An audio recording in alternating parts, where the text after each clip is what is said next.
Right, we're back in the potting shed, and I brought in the potting shed now the cider with the apple juice we pressed, and we're going to start to do the fermentation. So if I just show you what we got, half full drums, and they're going to take about 5 grams of cider yeast, one for each of them. And then if you look here, I've got some fermenters. I put some water in them ready. So as the yeast starts turning the sugars in the apple juice into alcohol, then it releases carbon dioxide and those will bubble. So I'm going to get these sorted now. Right, these come in 5 gram chassis, and I'm basically just going to tip it in and then give it a bit of a stir.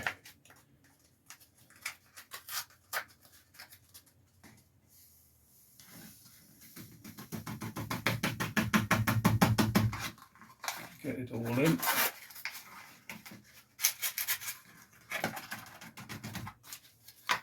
And let me give it a stir. Stir now. Help get it going. Give it a bit of a shake as well.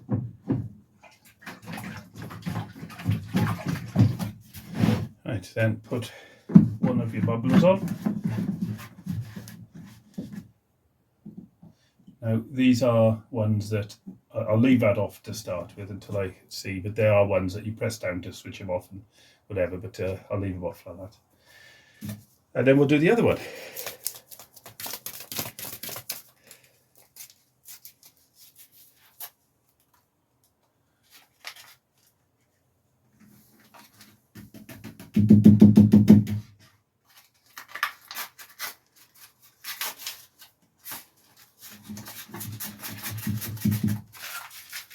Good. Give it a good shake, get it going, and then put your bubbler on the top. Right, these should take, the yeast should start in about an hour, so we'll come back later and see how we're getting on. Okay, it's a day since I put the yeast in. I'm back in the potting shed, and I'll show you now how the fermenting's working.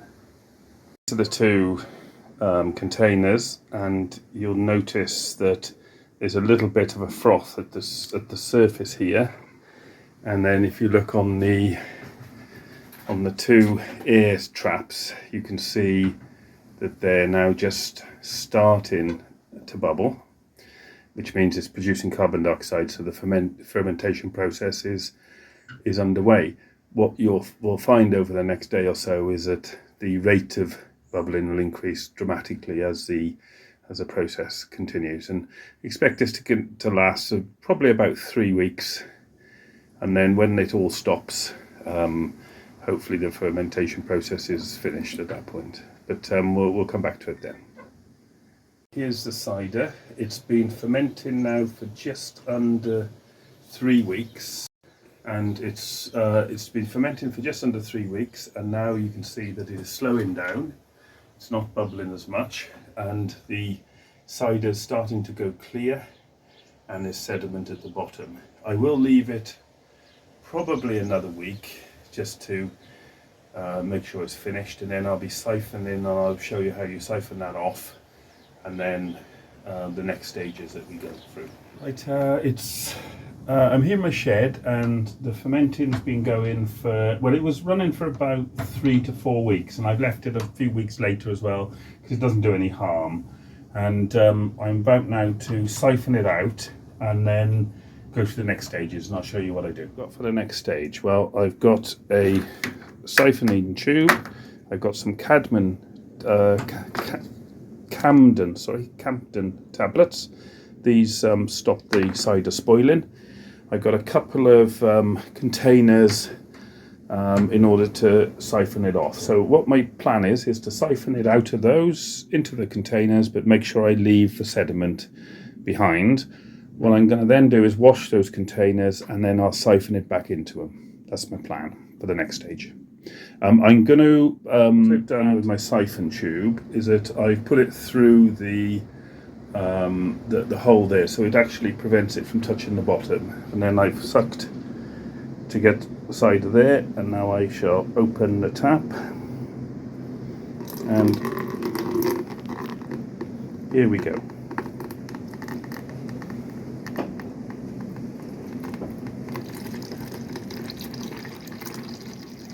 As you can see, my bucket's below where it is, so that once you start, then you can carry on until you've finished.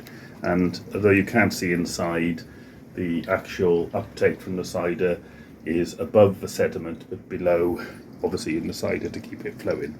There's the first one done, and on to the second one now.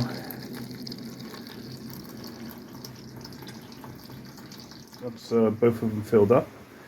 I'm going to now add the cadmium tablets, and if you look, I've left, I could probably take a little bit more, but I didn't run a risk getting sediment in there, so I'll clean that out now in a minute, and then go from there. So I've popped one tablet in each, and I just crunch it up and stir it in with a spoon.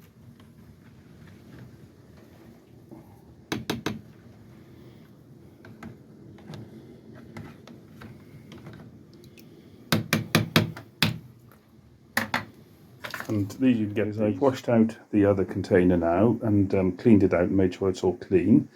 And rather than move it into two like that, because I haven't got any more of those, I'm now going to siphon it from this one directly into there, add the Campden tablets, and then off we go. So here we go, let's get started.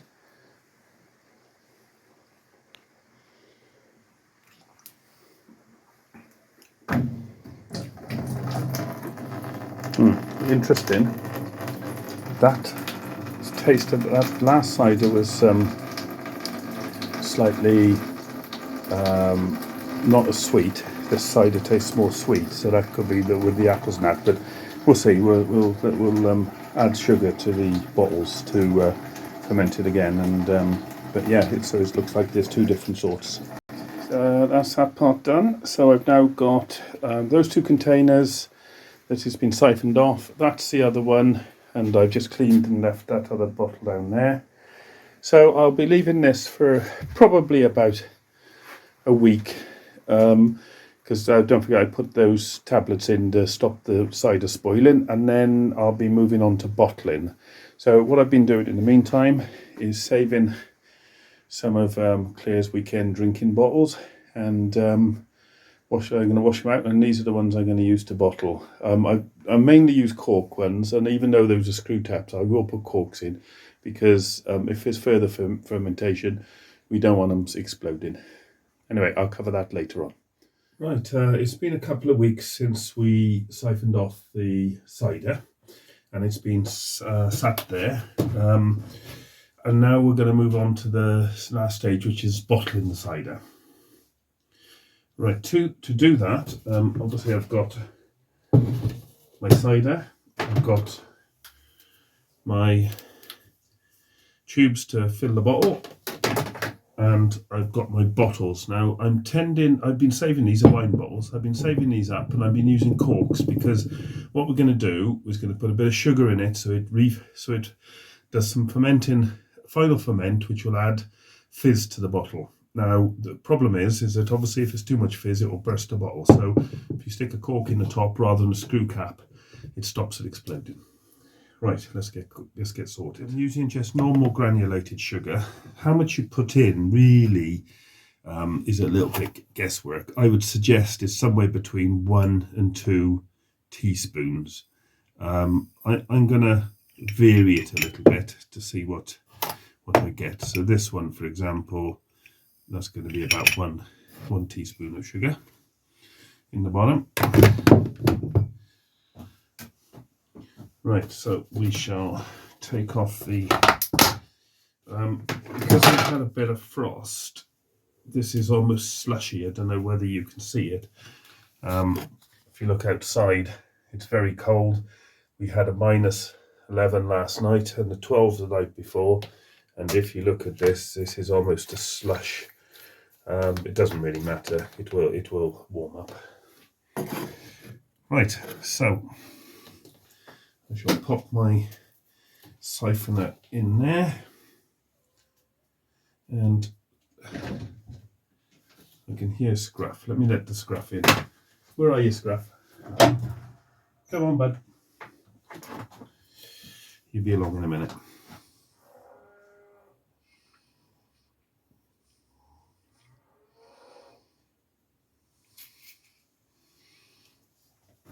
Right.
Oh yeah, come on.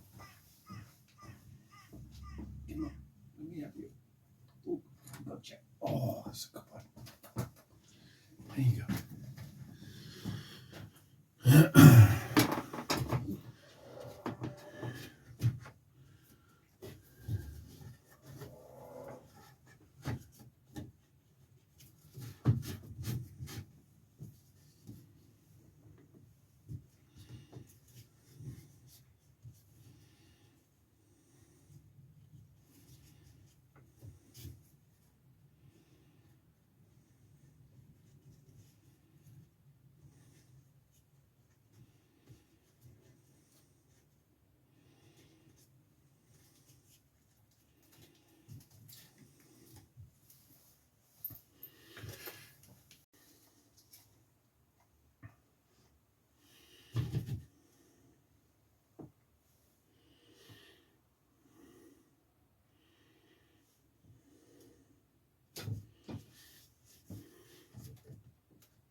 Oi, oi!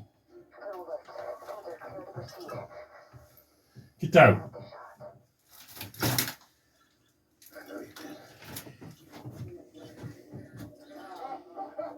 What is it? Don't bother me with drone malfunctions or whatever. Just go and see to it, okay? Everyone, thank you for coming. Nabil, Dylan, together with their war chiefs in the same room. The countryside breathes What are you doing? a sigh of relief. Listen, my friends, I'm just a broker.